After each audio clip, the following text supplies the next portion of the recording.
Buenas noches a todos. Gusto verles. Quisiera pedir a mi esposa que viniera a saludarles también. Ven a saludarles. ¿Quieren conocer a mi esposa? 42 años casados llevamos. Buenas noches, pues es un gusto estar con ustedes en este día tan especial, ¿verdad? Para que nos reunimos como pareja y pues nos gozamos. Gracias a sus pastores por la invitación y yo sé que ellos han hecho un buen trabajo en este lugar y que Dios los siga usando y que ustedes, cada uno de ustedes como pareja sigan creciendo, sigan adelante, fortaleciéndose en el Señor cada día, que Dios siga cumpliendo sus propósitos en este lugar y en sus familias. Que Dios les bendiga. Muy bien. Pues gracias, Edson, por invitarnos. Laura, muchas gracias a todos. Gusto de verles. A los que no conocemos, pues bueno, mi nombre es Guillermo Gómez, mi esposa Rita, y estamos pastoreando en Casa de Oración en la ciudad de Fontana. Acabamos de cumplir 21 años de haber venido a este país a iniciar lo que hoy es Casa de Oración Fontana. Se dice fácil, pero hay toda una historia, como la historia de nuestros matrimonios. ¿Quién tiene más de 42 años de casado? ¿Hay alguien? ¿Cuántos años tiene? ¿De casada? 52 años de casados. Wow. Oh, oh, qué bueno. Bienvenida de la Tierra Santa, digo yo. La Tierra Santa de Guadalajara. Digo con todo respeto para todas las demás tierras, ¿no? Es que yo digo que si Jesús viviera en nuestros días, viviría en Guadalajara. ¿Verdad que sí? ¿Verdad que sí, Edson? Sí, sí, sí, sí. Sí, muchas gracias. ¿Alguien más tiene más de 52 años? Por ejemplo, ¿ustedes cuántos años tienen de casados? 21 años. Ahí ustedes, ahí atrás. Tú. No voltees así. ¿Cuánto? Un año aquí. 12. ¿Ustedes, Edson? 27 años, wow. ¿Y ustedes? 13 años. Qué bendición. Pues 13 años, 27, un año, 52 años, 42 años. Se dice fácil, ¿verdad que sí? Muy fácil, pero si pudiésemos preguntarles a cada uno de ustedes lo que han experimentado en ese tiempo que llevan como matrimonios, pues todos tendríamos nuestras propias historias, ¿verdad? Historias que tienen que ver con bendiciones, pero también con tribulaciones, luchas, necesidades, porque así es el matrimonio. Si alguien les dijo a ustedes que llegar al matrimonio sus problemas se iban a terminar, no es así. ¿Verdad que no se han terminado? No, seguimos. Incluso nosotros tenemos 3 hijos, ya ellos formaron su familia, y yo dije, Señor, ya terminé. Y no, resulta que no he terminado. Tengo ahora 8 nietos con los que estamos trabajando también. Mi nieto más grande tiene 11 años y ya empezamos a trabajar con él. Está en una etapa muy especial, que es la etapa de la adolescencia. Está entrando en ella, así que es todo un reto. Así que si ustedes pensaron que terminaron ya con sus hijos y ya se casaron, no, ahí vienen los nietos. ¿Alguien tiene nietos aquí? ¿Cuántos nietos tienen allá? 2. ¿Y aquí? 1. Bueno, ¿cuántos hay? 1, 2, 4. No hemos terminado, ¿verdad que no? Qué bueno, gracias a Dios por eso. Gracias a Dios por la familia. ¿Sí? Estos eventos o estas reuniones como matrimonios debemos de tomarlas con mucha seriedad, porque hoy por hoy, ya lo vamos a ver enseguida, estamos viviendo tiempos muy difíciles. Pablo decía tiempos peligrosos, que en la medida que Jesús se acerca en su segunda venida, de los cuales ya vemos las señales que Jesús advirtió, las vemos ya señales frente a nuestros ojos. Él dijo, incluso Jesús dijo que lo comparó como dolores de parto, y esos dolores de parto pues se irán intensificando en la medida que se acerca cada vez más la segunda venida de Jesús. Así que esta tierra está gimiendo como la mujer que gime cuando está a punto de dar a luz. Y duele, ¿verdad que sí les duele, mujeres? Una ocasión yo traía un dolor de muela y le dije a mi esposa, ay, traigo un dolor de muela tan intenso como si fuera a dar a luz. Dice, no, hombre, ni te imaginas, no es comparable, ¿verdad? Pero es una bendición la familia, y es una bendición no porque es la familia, sino porque Dios instituyó la familia, ¿sí? El matrimonio. Pero esa institución divina se debe de ir preservando, se debe de ir cuidando, se debe de ir edificando, y para que esto suceda, pues necesitamos los dos caminar en unidad. ¿Qué tenemos que hacer? Caminar en unidad. No solamente en los primeros años de nuestro matrimonio, no. El caminar en la unidad no debe terminar, o mejor dicho, debe terminar cuando el Señor nos llame a su presencia, hasta que la muerte nos separe. Así que de eso vamos a hablar. Ese es el título del mensaje, Caminando en Unidad. No es nada nuevo, no es nada que como matrimonios no conozcamos. Yo voy a estar compartiendo cosas que todos ya conocemos, pero que a veces se nos olvidan, y es bueno recordarlo, ¿verdad? Hay un texto en la Biblia, Génesis 2:24, que es un texto muy conocido, pero además, aparte de ser conocido, es muy crucial cuando hablamos de la unidad en el matrimonio. Así que vamos a leerlo, Génesis 2:24, dice ahí la escritura, gracias.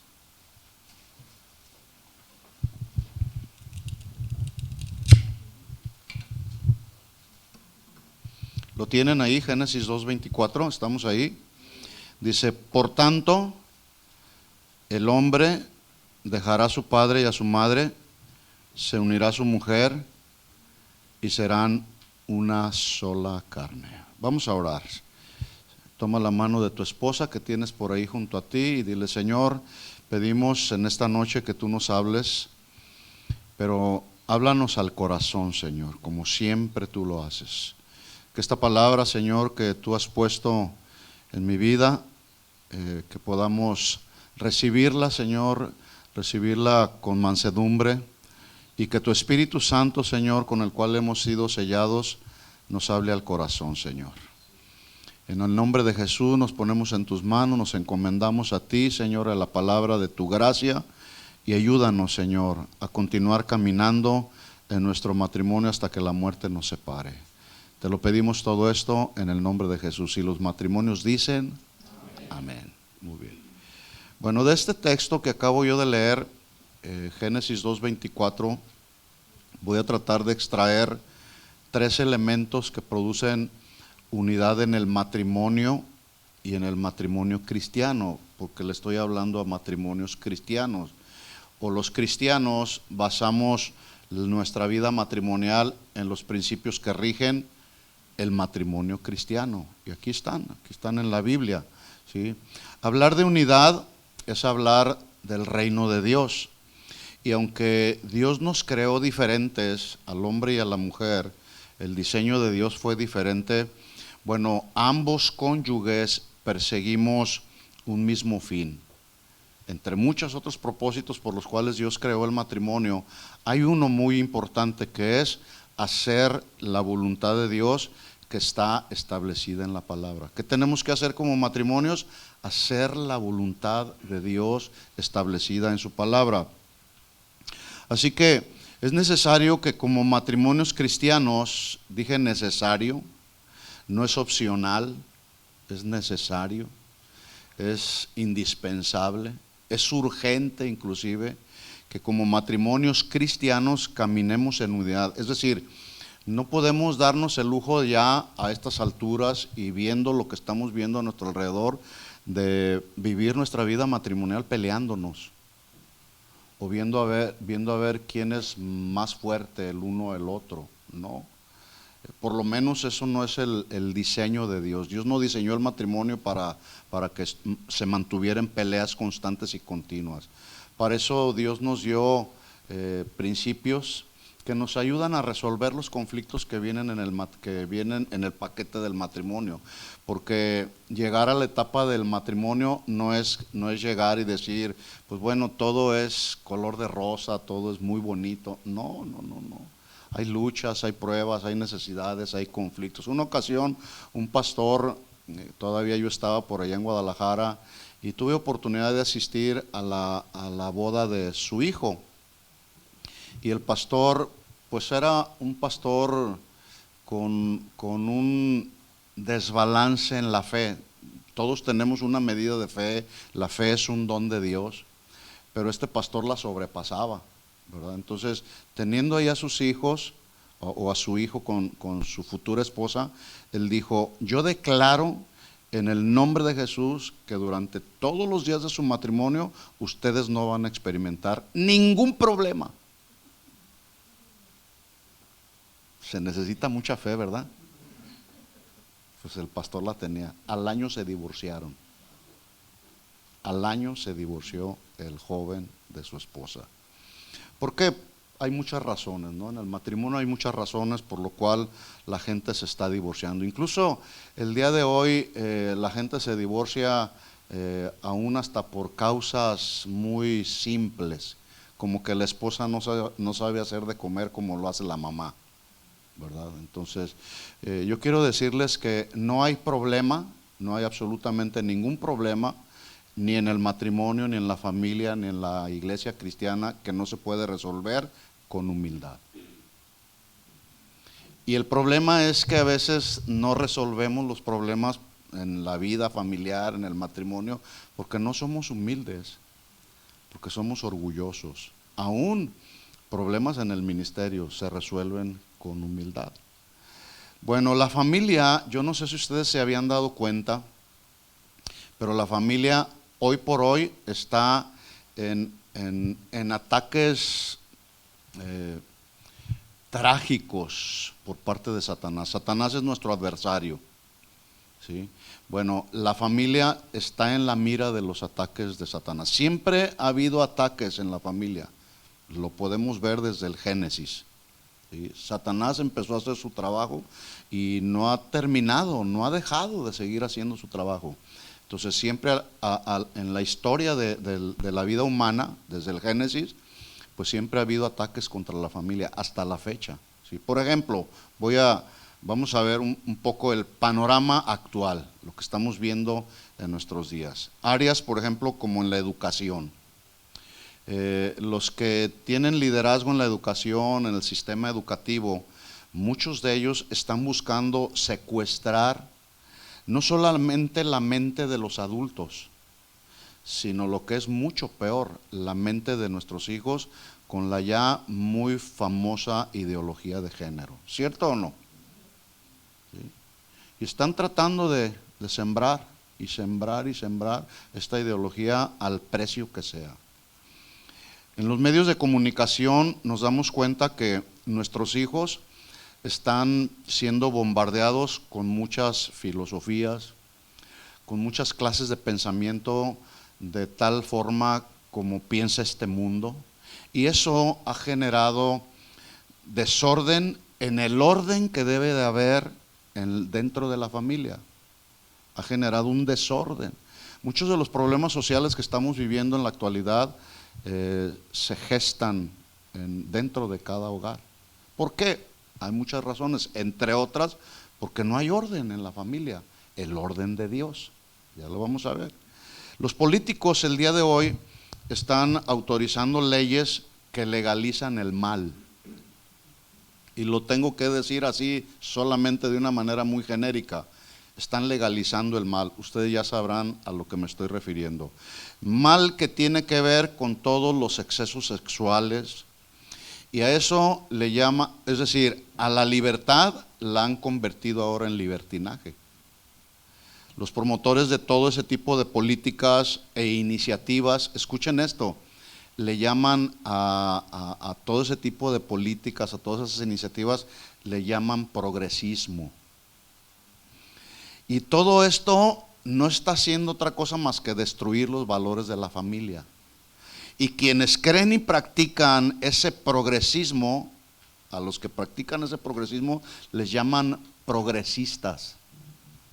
Los progresistas del siglo XXI. Todo esto está encaminado, y lo pongo así entre comillas, está encaminado a proveer los derechos o a promover los derechos humanos a los humanos que están torcidos en su mente. Y la pregunta, bueno, esto solamente así un panorama muy rápido, así a vuelo de pájaro que yo di solamente. Entonces la pregunta para nosotros como matrimonios cristianos que formamos la Iglesia de Jesucristo, la pregunta que es una pregunta desafiante para nosotros, ¿qué vamos a hacer? O mejor dicho, ¿qué tenemos que hacer? ¿Qué debemos hacer? Porque una cosa es saber lo que yo tengo que hacer y otra cosa es hacerla. Porque a veces sabemos lo que tenemos que hacer y cuál es nuestro deber, pero no lo hacemos. Y mucho de ello tiene que ver con la educación cristiana de nuestros hijos. En esta semana hablaba con un padre de familia de nuestra congregación y yo, porque veía a su hija joven de 20 años y la veía cada vez más fría en las cosas del Señor. Le digo, oye, ¿cómo está tu hija? No, mi hija es una excelente estudiante. Para ella la prioridad ahorita son sus estudios. Le digo, oye, ¿y la educación cristiana para tu hija? Y se queda pensando, pues no sé, pregúntele a mi esposa. Entonces, mis hermanos, necesitamos caminar en unidad en relación a lo que se refiere con la educación cristiana de nuestros hijos. La educación cristiana. La educación secular es bueno, no estoy diciendo que los jóvenes no deben de estudiar, no. Nosotros promovemos que los jóvenes estudien y se preparen, pero que sean no solamente profesionistas, así en el simple y llano nombre de profesión, no, que sean profesionistas cristianos. Eso es mejor, porque si tenemos buenos profesionistas cristianos, pues vamos a tener familias cristianas sólidas, ¿sí? Así que, ¿qué vamos a hacer, mis hermanos? Yo les pregunto, a ver, algunos de ustedes que me pudieran dar alguna, o que nos pudieran aportar algo. Ante toda esta problemática social que estamos viviendo, ¿qué es lo que tú y yo como matrimonios cristianos debemos hacer? Ya mencioné promover la educación cristiana con nuestros hijos y nietos, con nuestros hijos y nietos. Yo con mi nieto de 11 años ya tengo que hablarle los asuntos que tienen que ver con la sexualidad. ¿Sí? ¿Por qué? Porque pues él ya está expuesto a todo eso. Entonces yo tengo que alertarlo, ¿verdad? Entonces hace unos días lo tomé y lo senté, estábamos él y yo sentados ahí en mi oficina y empecé a hablar con él, a instruirlo. Mira, la Biblia dice esto, ¿verdad? Entonces, ¿qué otra aportación alguien pudiera darnos? Decir, bueno, tenemos problemas en esta sociedad que algunos lo llaman la sociedad posmoderna, ¿verdad? ¿Qué tenemos que hacer o qué debemos hacer como matrimonios cristianos? Les pregunto, a ver si alguien levanta la mano y me da su aportación. Cuando ya nadie levanta la mano, entonces yo les empiezo a preguntar, ¿verdad? Para que nos vayamos edificando mutuamente. Aquí. Sí, yo creo que hablar de la sexualidad con nuestros hijos a la edad de 11 años sería demasiado. Yo digo que es más temprano, porque ellos se exponen no solo a la influencia de la escuela, sino televisión, internet, y ahí pues nos ganan. Cuando nosotros queremos hablar, ya ellos ya saben, ya tienen el fundamento del mundo. Sí. Entonces yo creo, en mi parte yo eso es lo que hago, a temprana edad, porque hay tantas. Al final de cuentas, resumimos entonces que es educación cristiana, ¿verdad? Hablar, dialogar con ellos. Bueno, una entre otras razones de lo que tú y yo tenemos que hacer, porque ahorita estamos nada más los matrimonios, una entre otras razones es, debemos caminar en unidad. No es opcional, es un deber. Y luchar juntos, y dije luchar porque estamos en una lucha, luchar juntos estableciendo los principios que rigen la vida de los matrimonios cristianos, porque esa es la voluntad de Dios. Esa es la voluntad de Dios. En el Salmo 133, un salmo que todos conocemos, David escribió que los hermanos, y esto incluye a los matrimonios, David dijo que debíamos habitar ¿cómo? Juntos y en armonía. Ahí está la palabra clave. Juntos y en armonía. Esta palabra armonía se traduce también como equilibrio. Juntos en equilibrio. Juntos en una concordancia, en una concordia. Por ejemplo, si usted toma su concordancia bíblica, si tiene una concordancia bíblica y usted quiere estudiar de algún tema, por ejemplo el tema de la salvación, va usted a la concordancia y ahí se va a encontrar todos los textos de la Biblia que hablan de la salvación.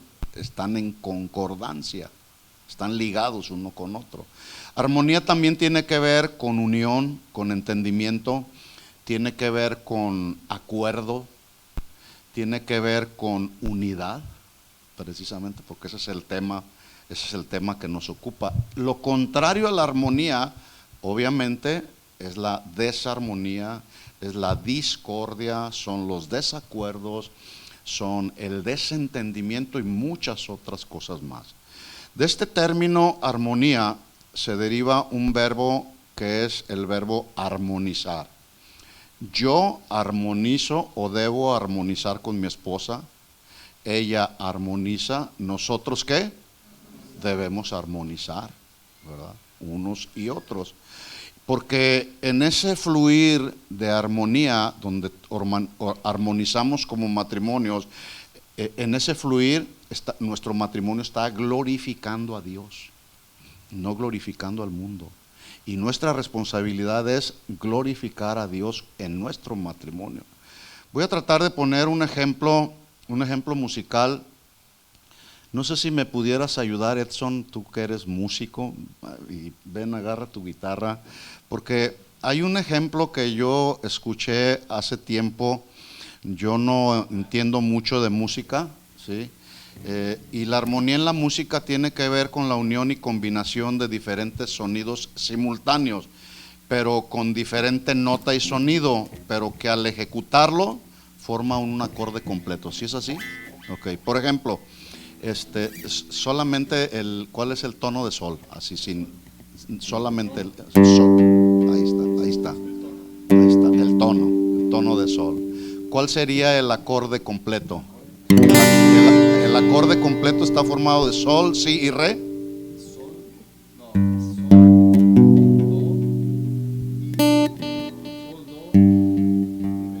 Sol, do y re. Ese es un acorde completo, ¿sí? Y eso tiene que ver con la armonía. Ahora, vuelve a sonar solo el tono de sol. ¿Cómo se oye ahí?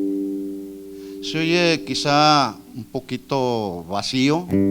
Ahora todo el acorde se oye mejor. Y luego si nosotros cantamos en armonía, a ver un canto así en ese tono de sol.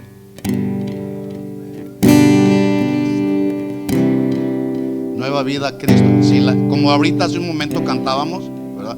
Y suena bonito, ¿verdad? Ahora, mete el tono de sol con cualquier otro.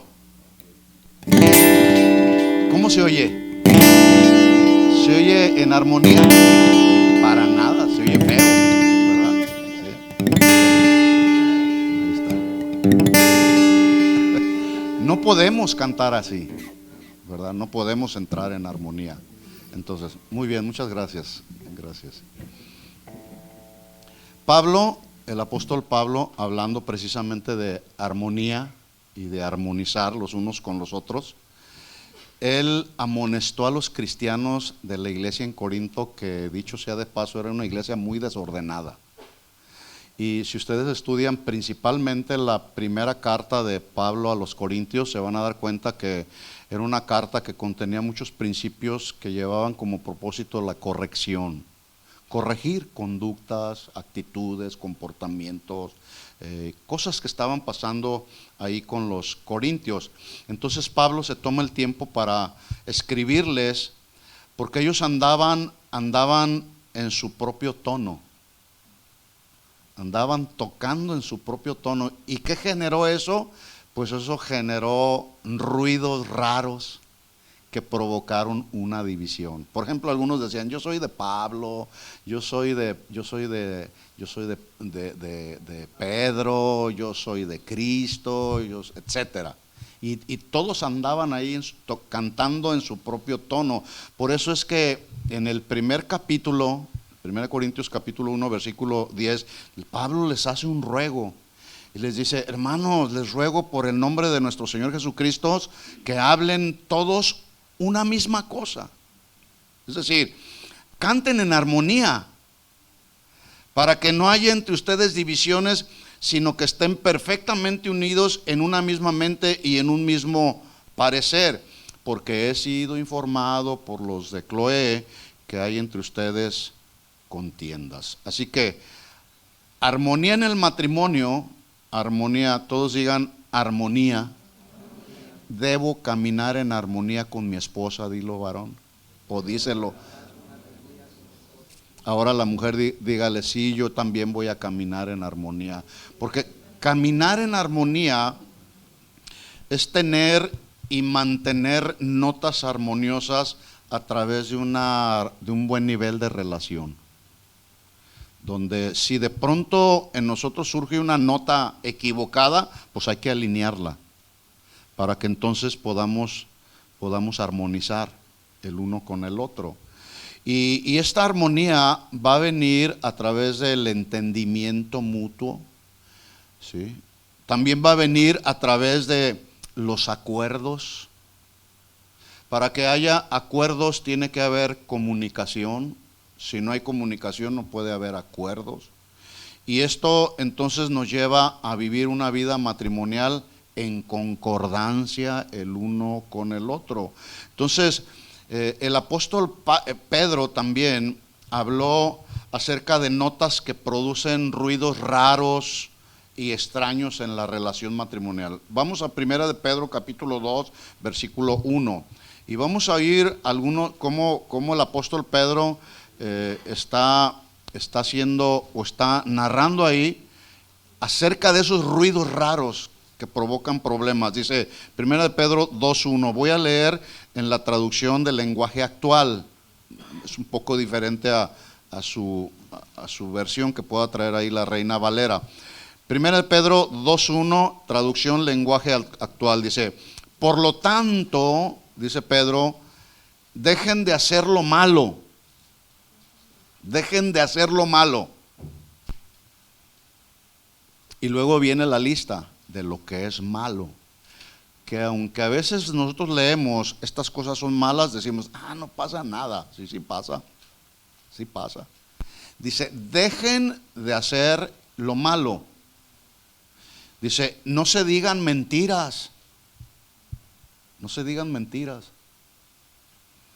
no sean hipócritas, no sean envidiosos, ni chismosos. Más bien, ahí está el otro lado. Dice: busquen todo lo que sea bueno. Dice Pedro: dejen de hacer lo malo y busquen lo bueno. Eso es lo que dice Dios para nosotros los matrimonios cristianos, para que entonces podamos armonizar en nuestro matrimonio, ¿verdad? Busquen todo lo que sea bueno y que ayude a su espíritu, al espíritu del hombre. Así como los niños recién nacidos buscan ansiosos la leche de su madre. Un niño recién nacido, yo tengo un nieto de 6 meses y él son las 3 de la mañana y no quiere otra cosa más que la leche de su mamá. Y despierta a las 2 o 3 horas más y no quiere otra cosa más que la leche de su mamá. ¿verdad? Entonces, dice aquí Pedro, busquen como esos niños recién nacidos la leche de su mamá. Si lo hacen así, serán mejores cristianos. Y yo le añadiría mejores matrimonios cristianos, y Dios los salvará, pues ustedes han comprobado que el Señor es bueno. ¿Cuántos saben que el Señor es bueno? Bueno, la prueba está que dice Proverbios 18, creo que es versículo 24, dice, el que haya esposa, hay el bien y encuentra la benevolencia de Dios, todo lo bueno de Dios, ¿verdad? Entonces, así comprobamos que Dios es bueno. En esta traducción que estoy leyendo de la traducción del lenguaje actual, los versículos 4 y 5, el traductor o la versión las ligan los dos, dice así, por lo tanto ustedes son piedras vivas que Dios está usando para construir o edificar un templo espiritual.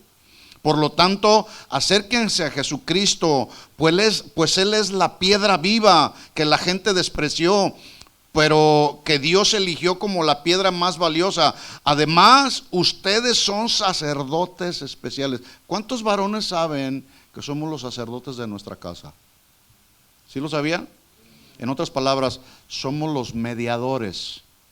Esa era la función y el oficio del sacerdote, hacer una función de mediadores. Somos los representantes de Dios frente a nuestra familia y somos representantes ante Dios de nuestra familia. ¿Me explico? Estamos en la función de sacerdotes y sacerdotes especiales. Por medio de Jesucristo le ofrecerán a Dios los sacrificios que a Él le agradan. Así que, ¿qué hace que un matrimonio cristiano, conforme al diseño de Dios, se vea bien? ¿Qué es lo que hace? Es una pregunta que estoy haciendo. ¿Qué es lo que hace que un matrimonio cristiano, a los ojos de los demás, de la gente que nos rodea, en la familia, en la iglesia, en tu trabajo, qué es lo que hace que un matrimonio se vea bien? ¿Perdón? Unidad. ¿Qué más? Aplicar la palabra, ¿sí? Eso hace que un matrimonio se vea bien ante los demás, que podamos ser testimonio en nuestro matrimonio que glorifique a Dios.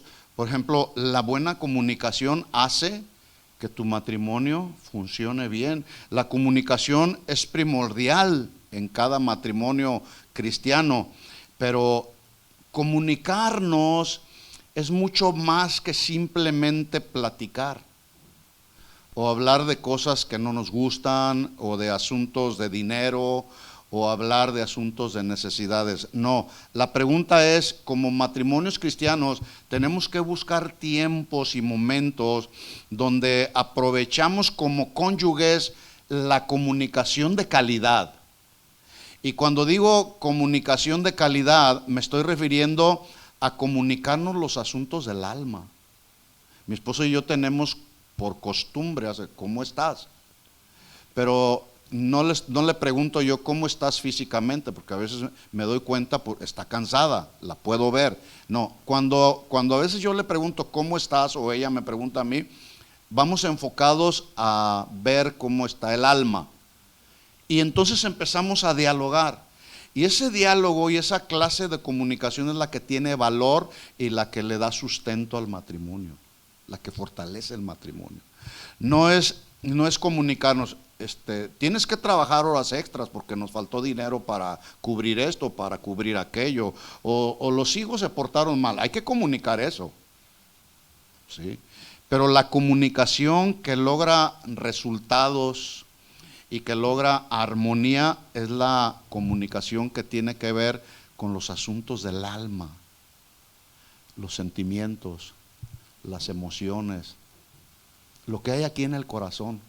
Y entonces, en ese sentido, cuando empezamos a comunicar, entonces empezamos a experimentar acuerdos, porque el profeta Amós dijo, ¿andarán dos juntos si no estuvieran de acuerdo? ¿Cuál es la respuesta? No, obviamente que no, ¿verdad? Entonces no puede haber unidad sin comunicación. Anótenlo ahí. No puede haber unidad si no hay comunicación. Pero ya dije a qué comunicación me estoy refiriendo. La comunicación del alma. ¿Sí? Es importante, matrimonios, este es un consejo que yo les puedo dar respecto al tiempo que nosotros llevamos recorrido en el matrimonio. A nosotros, si algo nos ha ayudado y nos ha bendecido en nuestro matrimonio por estos 42 años, ha sido desarrollar un buen nivel de comunicación. No lo teníamos. Por eso dije, hay que desarrollarlo. Y sí se puede, sí se puede. Y desarrollar esa comunicación que tiene que ver con lo que ella siente, con lo que yo siento. Y a veces ella me pregunta, ¿cómo estás? Te veo triste, porque a veces tenemos un lenguaje corporal, ¿verdad? Que el que está atento y el que conoce, el varón que conoce a su esposa, conoce su lenguaje corporal. Y la esposa igual, ¿verdad que sí? Sí nos conocemos.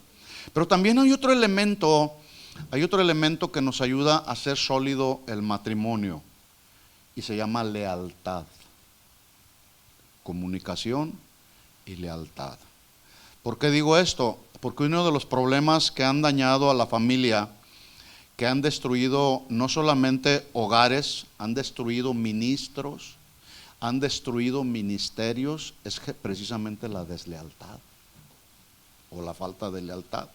Ahora, la pregunta para nosotros, a mí me gusta hacer preguntas porque las preguntas llevan como propósito ver dónde nosotros estamos también, para evaluarnos y saber dónde estamos. Entonces, yo les pregunto a algunos de ustedes, ¿qué entiendes por la palabra lealtad? Porque lealtad es indispensable en el matrimonio, ¿sí o no? Es indispensable. Yo no creo que yo, por ejemplo, cuando yo me casé con mi esposa hace 42 años, yo no me casé para ser desleal con ella, ni ella conmigo. Tampoco llegué al altar, al matrimonio, para que mi matrimonio fracasara a los 2 o 3 años de haberme casado. No, nadie llegamos con esa expectativa, ¿verdad que no? No, la expectativa que tenemos es que el matrimonio permanezca, y para eso hay reglas, y para eso hay responsabilidades y obligaciones que cada uno de los dos como cónyuges debemos cumplir y sobrellevar. Una de ellas es la comunicación, otra de ellas es el amor, y otra de ellas es la lealtad. Entonces, ¿qué entiendes por lealtad? Les pregunto. ¿Perdón? Fidelidad. La palabra lealtad y fidelidad son 2 palabras sinónimas. De hecho, usted va a la Biblia y si le pone ahí a su concordancia fidelidad, le va a aparecer toda una lista. Y lealtad aparece muy pocas veces. Pero lealtad y fidelidad son 2 palabras sinónimas, la una de la otra. Entonces, la lealtad se define o habla de alguien que tiene buena calidad de leal. Y se nota, este hombre es leal, esta mujer es leal. También habla de aquella persona que guarda la lealtad o la fidelidad, guardarla. Y no me estoy refiriendo a agarrar, tienes una cualidad o la virtud de la lealtad y decir, esta lealtad la voy a agarrar y la voy a guardar ahí en la caja fuerte. Y ahí está bien salvaguardada y no va a pasar nada. No se refiere a eso. Guardar la debida fidelidad o lealtad significa protegerla, significa vivirla, aplicarla a mi vida. De nada me sirve ser y entender lo que es la lealtad y no vivirla. Y eso pasa. Hay varones que piensan que ser leales es nomás decir, yo voy a trabajar y aquí está, lealmente aquí está el sustento para el hogar económicamente hablando. No, eso no es suficiente. ¿Verdad que no? No es suficiente. Habla de una lealtad hacia mi cónyuge, una fidelidad.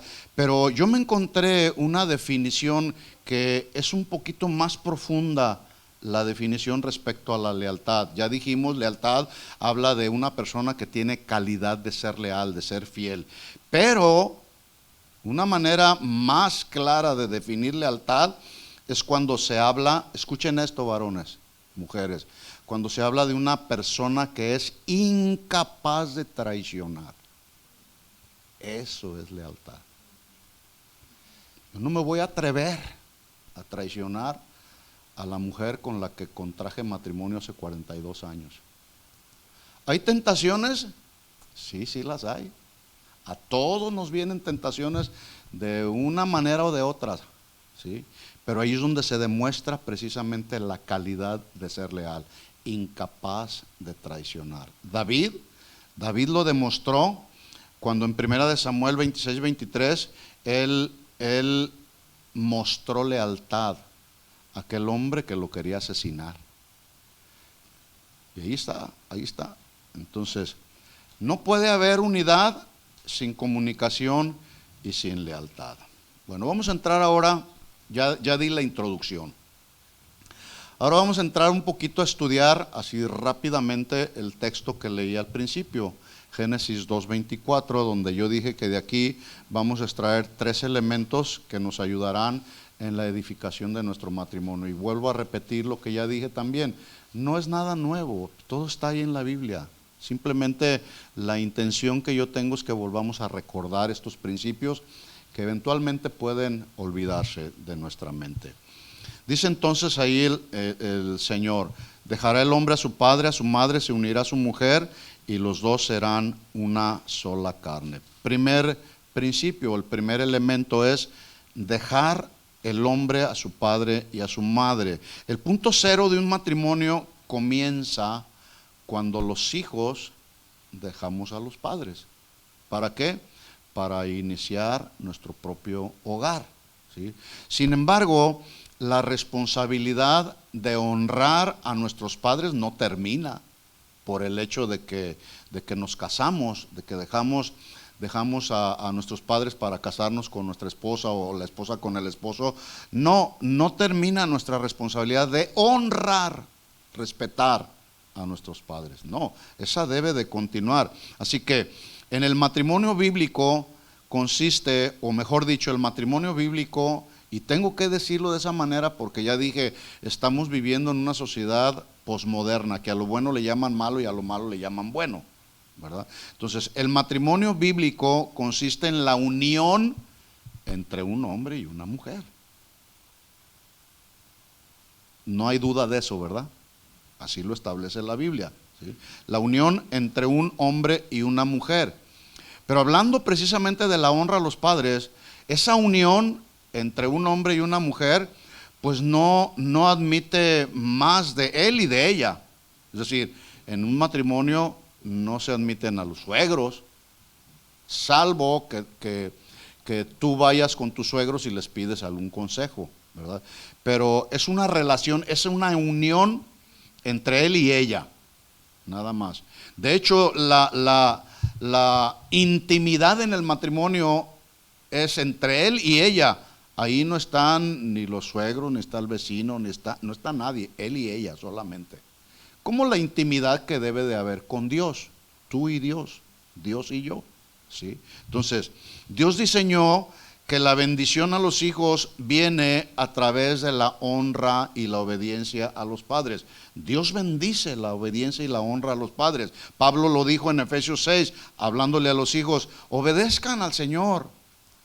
Obedezcan en el Señor a vuestros padres porque esto es justo.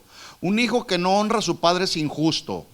Una mujer que no se somete al marido es injusta. Un varón que no se somete al Señor es injusto, ¿verdad? Entonces dice ahí el Señor, a los hijos obedezcan a sus padres en todo porque esto es justo. Honra a tu padre y a tu madre, que es el primer mandamiento con promesa, para que te vaya bien y seas de larga vida sobre la tierra. Pero en el matrimonio, el novio y la novia salen ya de la cobertura del hogar con la bendición de Dios a través de la autoridad que los padres le delegan al esposo o al novio. Por ejemplo, hace un par de semanas atrás fui a casar a una chica y yo vi cuando el papá le dirigió unas palabras al novio, le dijo, te entrego a mi hija. Esta muchacha ha sido mi tesoro. A esta muchacha yo la instruí en los caminos del Señor y ahorita te la estoy entregando para que la cuides, no para que la maltrates, ¿eh? Y yo vi cómo el muchacho recibió, y como yo la conozco, ella fue como nuestra hija también, yo le dije, y si la maltratas, si yo me doy cuenta también, conmigo te las vas a ver, así que cuidado. Entonces, noten ustedes cómo cuando el papá le entrega al novio, a la hija, le está delegando la responsabilidad. Pero eso no significa que la hija o el hijo deban de faltarle el respeto a los padres. Entonces, eso nos enseña y nos lleva al segundo elemento. El primero ya dijimos, dejará el hombre a su padre y a su madre. O sea, hay que cortar el cordón umbilical. Ya no es decir, tengo un problema y la esposa dice, me voy con mi mamá, o el esposo dice, me voy con mi mamá. No, arreglen el asunto. Todo se puede arreglar con humildad, ¿verdad que sí? Digan que sí, aunque sea por fe. Bueno, esto nos lleva entonces al segundo elemento. Dice Génesis 2:24, el hombre dejará a su padre y a su madre, y luego viene otro verbo importante, unir. Se unirá a su mujer y serán una sola carne. Así que el hombre se unirá a su mujer y en el matrimonio se crea una unión que antes no existía, es decir, el esposo y la esposa ahora forman una unidad. Los dos tienen autoridad en el hogar, pero con base al orden de Dios. ¿Estamos de acuerdo en eso? Hay autoridad en el hogar, pero hay un orden de Dios para la familia. Por ejemplo, ¿cuál es el orden de Dios establecido en la Biblia? El varón es cabeza del hogar y la mujer es ayuda idónea. ¿Sí? Ese es el orden. No es que la esposa es menos o es la sirvienta del hogar, no. Tiene su responsabilidad ella y él tiene sus propias responsabilidades. Ahora juntos, en unidad, Dios les da instrucciones al matrimonio a uno y al otro. Por ejemplo, a los maridos en 1 Pedro 3:7 les dice, miren, atención maridos, les dice, maridos, vivan con ellas sabiamente. O sea, vivir la vida matrimonial requiere sabiduría. Todo en la vida requiere sabiduría. Sin sabiduría no podemos caminar en unidad en el matrimonio. Vivan con ellas sabiamente, y luego sigue diciendo, dándole honor, miren cómo dice aquí, cómo lo pone Pedro, dándole honor como a vaso frágil. Yo veo ahí ese florero, creo que es de vidrio ese florero, ¿verdad? Sí, es de vidrio. Si lo agarramos aquí, lo soltamos ahí, se rompe, se ve muy frágil. Bueno, así es la mujer, ¿verdad que sí? ¿Así son mujeres? ¿Sí o no? Díganle sí al varón ahí en el oído, soy frágil. Dile, soy frágil, si no te habías dado cuenta, soy frágil. Hay ocasiones en que aún el tono de nuestras palabras suenan fuerte. Por ejemplo, yo pudiera hablar aquí con ustedes sin este micrófono. Hay quienes dicen que yo traigo micrófono integrado. Y alguien que dice así es mi esposa. Oye, tú traes micrófono integrado. Entonces a veces cuando yo le quiero comentar algo o le quiero dar una instrucción, a veces como que le subo al tono de mi voz y me dice, hey, tranquilo, no me hables fuerte. Lo mismo mi hija es como mi esposa. Entonces yo tengo que aprender a modular el tono de mi voz. Una cosa es decirle en un tono a tu esposa, te amo. Y otra cosa es decir, te amo, mi amor. El tono. ¿Por qué? Porque Dios dice ahí que ella es como un vaso bien frágil, muy delicado. Muy delicado, y a veces esto se nos olvida, pero qué bueno que Dios nos puso a un lado a la ayuda idónea para recordárnoslo. Ey, bájale rayitas, ¿verdad? Entonces, como a vaso frágil, y luego dice, como a coherederas de la gracia de la vida. Y luego termina el texto diciendo, para propósito.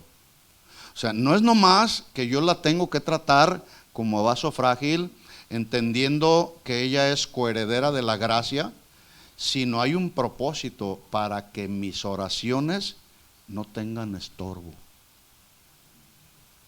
¿Estamos de acuerdo en eso, varones? Dios está hablando a los varones. Entonces, el marido que es áspero, que maltrata a la esposa o que la trata como si fuera la sirvienta de la esposa, escuchen esto, varones, no lo digo yo, lo dice la Biblia, se cierra el cielo. Se nos cierra el cielo. Y a veces andamos ahí, ¿por qué, Señor, no respondes a mis oraciones? Bueno, más bien preguntémonos, ¿cómo estoy tratando a mi esposa? ¿Será que estoy siendo áspero con ella? ¿Será que me está faltando algo? Ir a la presencia del Señor, y tenlo por seguro que si tú vas a la presencia del Señor y te expones ahí a Él, así cara a cara con Él, desnudos, porque ante Él no hay nada que esconderle, te aseguro que el Señor te va a decir: has sido áspero con tu esposa, la maltrataste, le hablaste mal, le gritaste, la menospreciaste. ¿Cuántas cosas luego decimos? La Biblia dice que en las muchas palabras no falta pecado. Y a veces hablamos tanto y entre todas esas palabras se nos van los pecados. Entonces, el marido que maltrata a la esposa, se le cierra el cielo. ¿Sí o no? ¿Sí o no, varones? Yo lo he vivido. ¿Sí? No crean que porque nosotros somos pastores somos los supermaridos, ¿eh? No, también tenemos nuestras luchas. Somos personas, estamos en este mismo cuerpo. Nuestra lucha es con nosotros mismos también. Conocemos los principios, procuramos vivirlos también, pero es una lucha, la lucha que ustedes tienen también nosotros la tenemos. Entonces, entendamos esto: si yo maltrato a mi esposa, si yo soy áspero con ella, si yo le grito a mi esposa, si yo la menosprecio a ella, se nos va a cerrar el cielo. Y a lo mejor algún varón pudiera preguntar: pastor, ¿y no le dicen nada a la mujer? Sí, también para las mujeres hay, porque bueno, Dios es un Dios justo y es un Dios de orden, ¿verdad? Ahí mismo el apóstol Pedro, en el mismo capítulo, pero en el versículo 1, dice: asimismo ustedes mujeres. Hola, mujeres. Mujeres. Mire lo que dice, primera instrucción: estad sujetas a vuestros maridos. ¿Sujetas a quién? ¿A tu papá? ¿A tu mamá? Porque debo decirlo, hay quienes dicen, yo conocí primero a mi mamá y a mi papá, así que ellos son mi autoridad. No, ya cambió el orden de prioridades. Ahora la prioridad varón es tu esposa y la prioridad mujer es tu esposo. ¿Estamos de acuerdo en eso? Sí, entonces, ustedes mujeres estén sujetas a su marido, para que también los que no creen a la palabra, porque eventualmente puede haber esposas cristianas que su marido no es cristiano, y se sufre y se lucha porque no hablan el mismo idioma. La mujer conoce los principios que rigen la familia cristiana, pero él no. Pero hay un consejo muy sabio que Dios da a través del apóstol Pedro. Mire qué sabio es Dios. Y yo no sé por qué Dios lo estableció de esa manera. Bueno, sí sé, porque Dios es sabio. Mire cómo Dios lo estableció. Dice ahí: para que los que no creen en la palabra sean ganados sin palabras. ¿Cómo puede ser ganado el marido inconverso? Sin palabras y por la conducta de la esposa. Esto significa testimonio sin palabras y con una buena conducta. Así se gana un marido. Y la prueba aquí está. Mi esposa me ganó sin palabras y con su conducta. Ella conoció al Señor primero que yo, y gracias a Dios que ella no batalló conmigo, nomás 3 meses. Porque cuando ella se convirtió a los 3 meses, el Señor ya me traía, pero sin palabras, y su conducta para mí fue una conducta tremenda, que impactó mi corazón, de tal forma que yo dije, bueno, ella está buscando la restauración para nuestro matrimonio. Los primeros 5 años, de esos 42 años, los primeros 5 años de nuestro matrimonio los vivimos sin Cristo. Entonces ya se pueden ustedes imaginar cómo andábamos. No andábamos bien. Pero gracias a Dios que Dios vino en el momento oportuno, porque así es Dios. Dios no llega antes ni después, llega en el punto exacto, ¿sí? Y Dios llegó a nuestra vida y a los 3 meses llegué yo a los pies de Cristo y todo cambió en nuestro matrimonio. Bueno, la mujer, este es un buen consejo de Pedro, la mujer que no tiene un marido cristiano lo puede ganar ¿cómo? Sin palabras,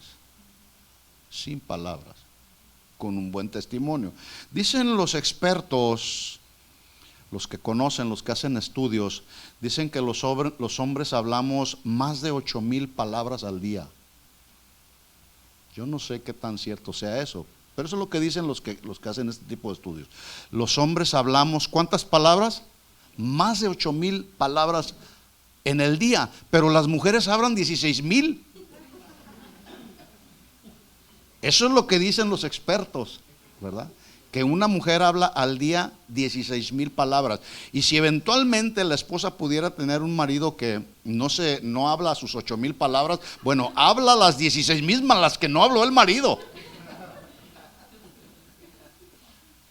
Entonces, por eso el consejo sabio de Dios para la mujer que tiene un marido que no es cristiano: gánalo sin palabras. Si por ahí tú tuvieras alguna amiga que su esposo no es cristiano, dale este consejo.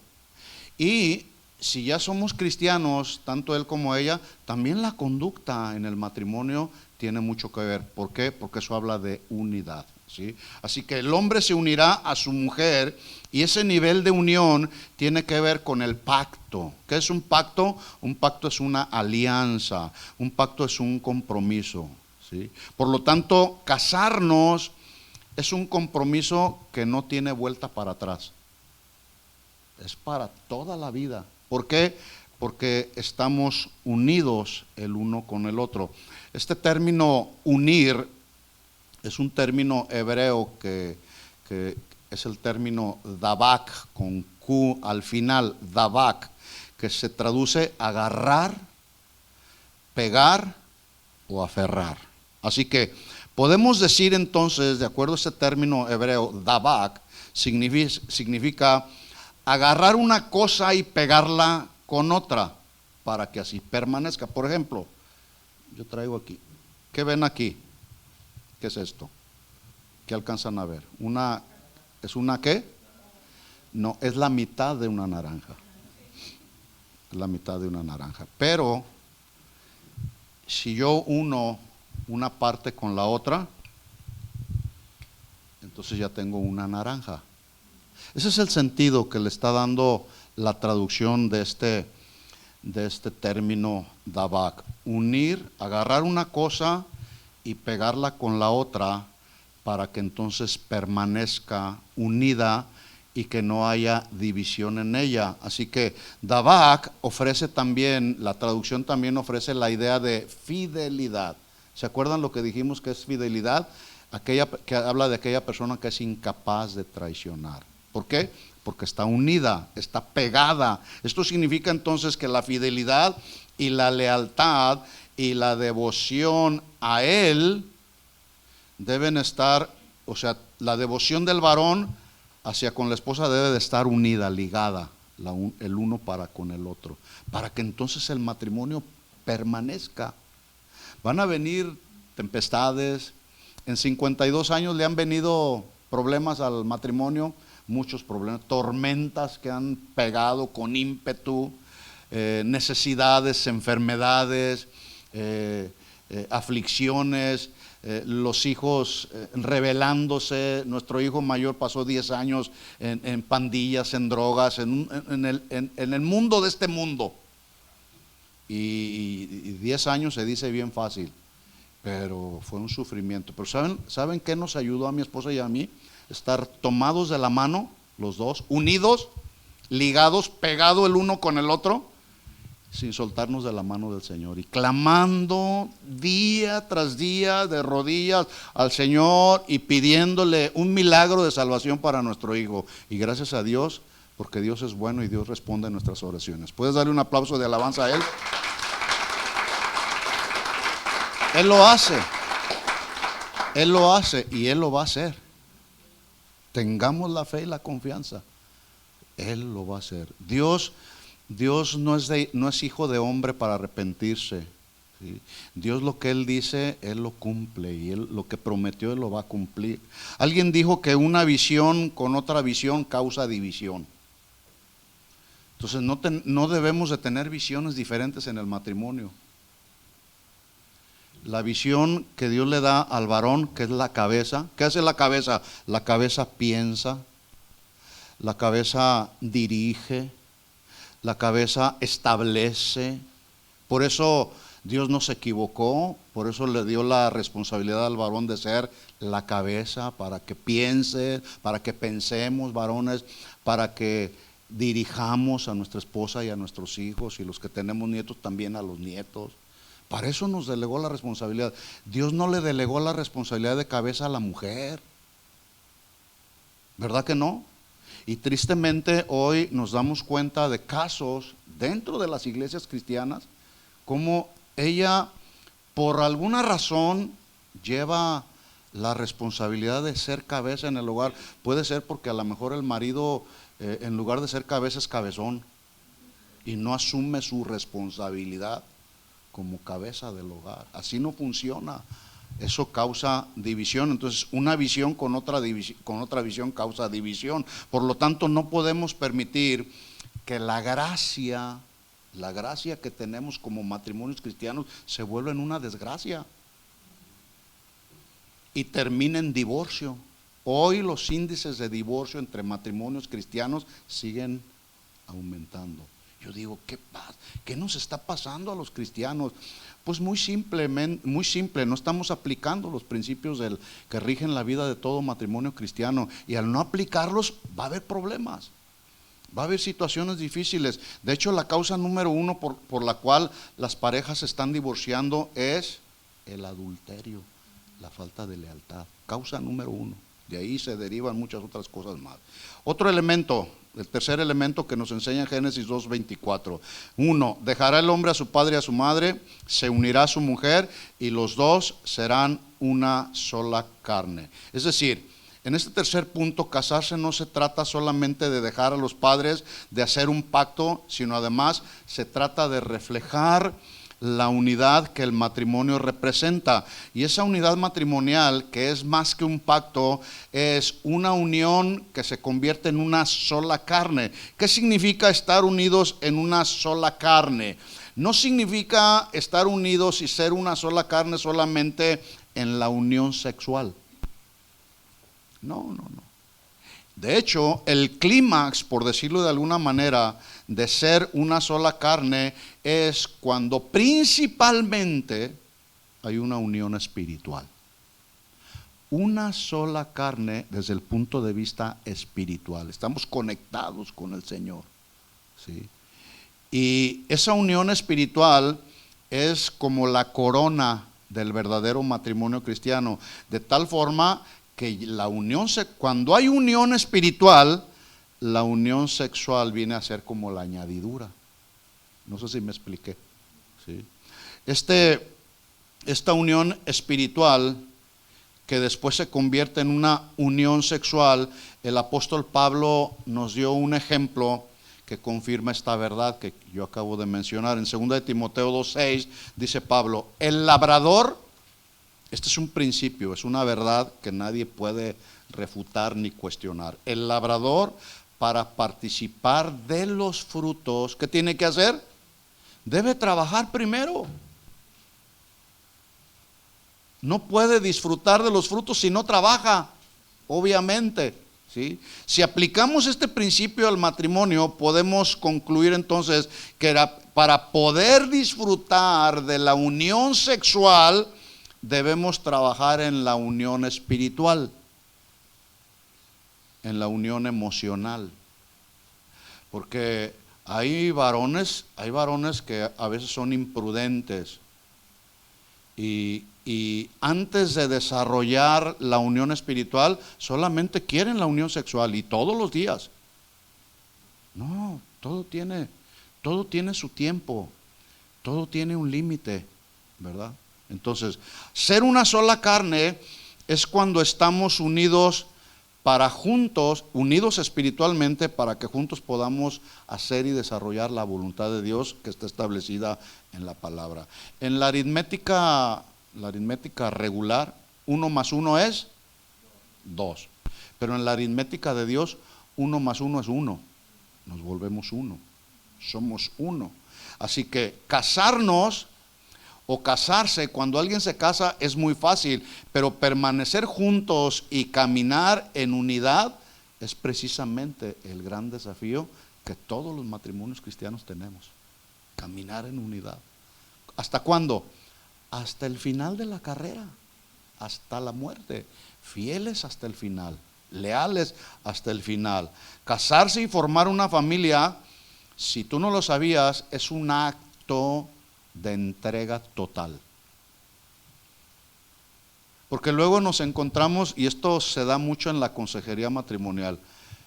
¿Por qué tienen problemas? Pues no sé, yo estoy dando mi 50% y dice ella, y yo el mío. Es que no es el 50%. ¿O sí?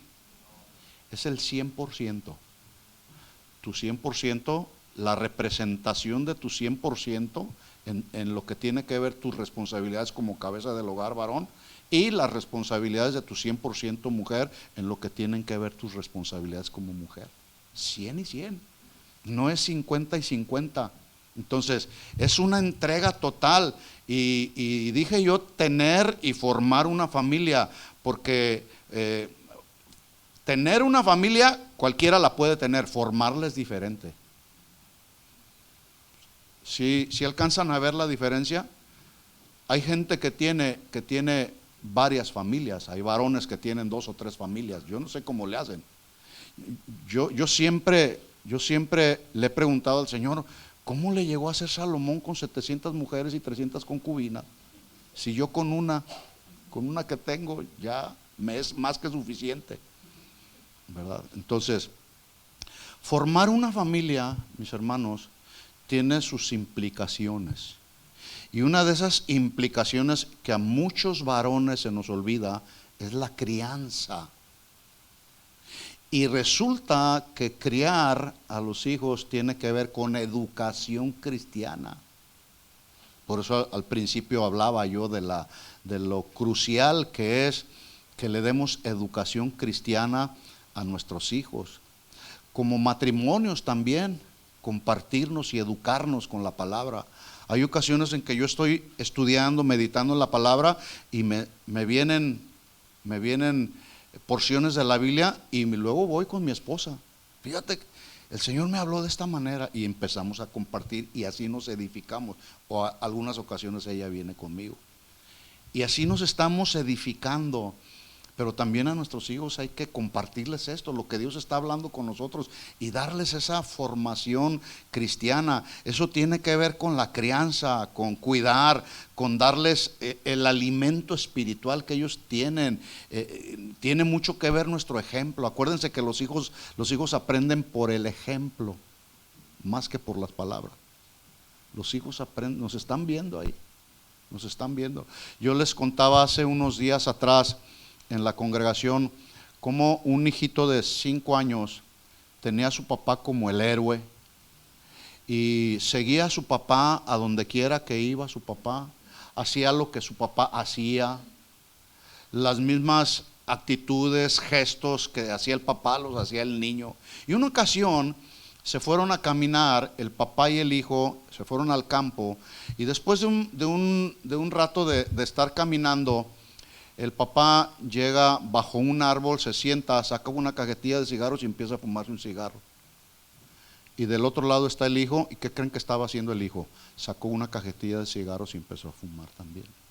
Bueno, esos ejemplos son malos ejemplos, pero fíjense cómo los hijos aprenden del buen ejemplo, pero también de los malos ejemplos. La pregunta es para nosotros, los ejemplos que estamos manifestando y reflejándole a nuestros hijos, ¿son buenos ejemplos o son malos ejemplos? Y esos ejemplos están contribuyendo a la crianza y a la educación de nuestros hijos o los estamos echando a perder. Así que formar una familia es una bendición. ¿Cuántos están de acuerdo conmigo? forma, porque Dios, yo estaba leyendo en la mañana, estaba leyendo todo el pasaje, desde el capítulo 1 y 2 de Génesis, y ya saben, el primer capítulo habla de toda la creación, el segundo capítulo Dios crea al hombre y luego dice, y los bendijo Dios. Cuando yo leí esa frase, los bendijo Dios, yo me estacioné ahí.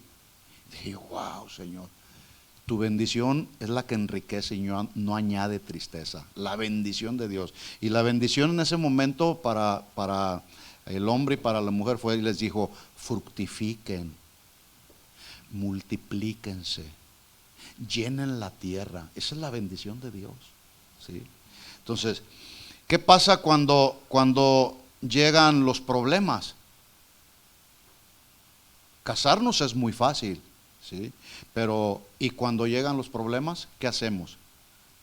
Allá se los dejamos al esposo o le sacamos la vuelta a los problemas, porque los problemas van a venir. ¿A cuántos les han venido problemas? Es muy posible que en el día de hoy estás atravesando o experimentando algún problema en tu matrimonio, pero los problemas no hay que sacarles la vuelta, a los problemas hay que enfrentarlos, como sea que vengan, como sea que vengan. Pero es mejor enfrentar esos problemas tomado, unido con tu cónyuge, agarrados juntos de la mano de Dios y Señor, danos tu gracia, danos tu sabiduría, ¿sí? La gracia y la sabiduría de Dios para enfrentar los problemas.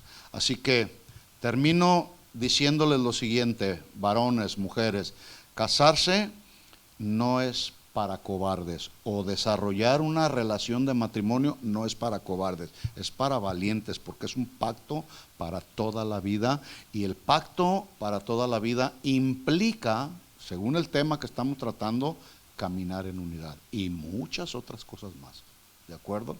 Así que, y esto que yo les estoy diciendo no es así como un cuento de hadas, no es como si fuese una utopía, no es una realidad.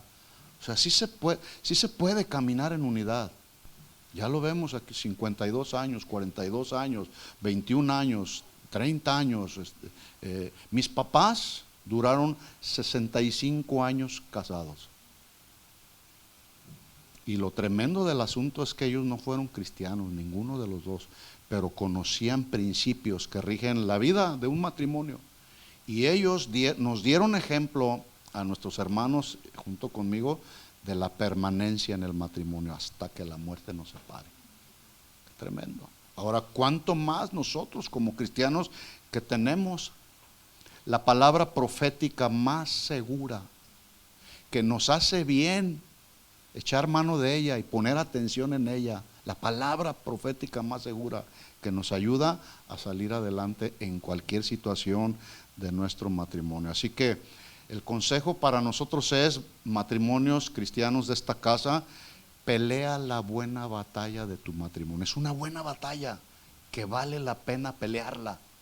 Pablo le dijo a Timoteo, pelea la buena batalla, y él mismo lo dijo, he peleado la batalla. Era una buena batalla, ¿sí?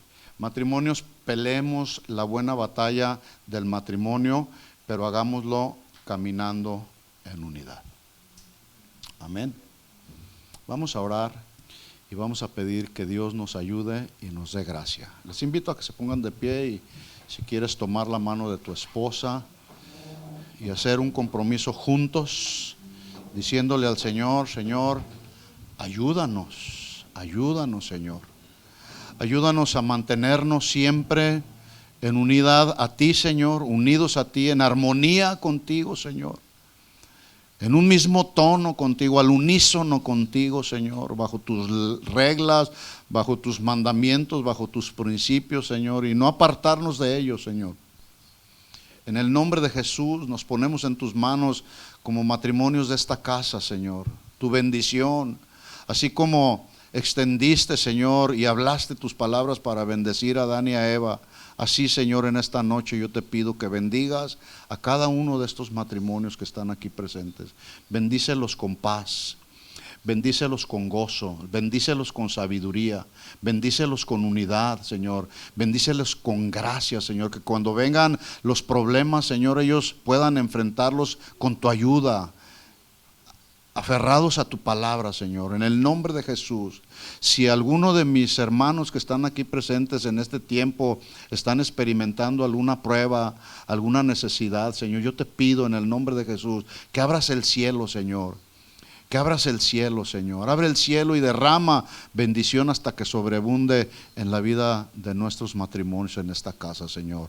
Te lo pedimos en el nombre de Jesús, porque tú eres nuestro amparo y eres nuestra fortaleza, Señor. Eres nuestro pronto auxilio en los momentos de tribulación. Por lo tanto, Señor, como dijo David, no temeremos aunque la tierra sea removida y aunque se traspasen los montes al corazón del mar, aunque bramen y se turben las aguas y tiemblen los montes a causa de su braveza, no temeremos, Señor, porque tú estarás con nosotros todos los días hasta el fin del mundo. Bendición, Señor, para cada matrimonio en esta casa. Te lo pedimos en el nombre de Jesús. Amén y amén. ¿Puedes darle un aplauso de alabanza a nuestro Señor? Gracias, Señor, por tu palabra. A ti sea toda la gloria y toda la honra siempre, Señor. Amén. Amén. Que Dios les bendiga, mis amados.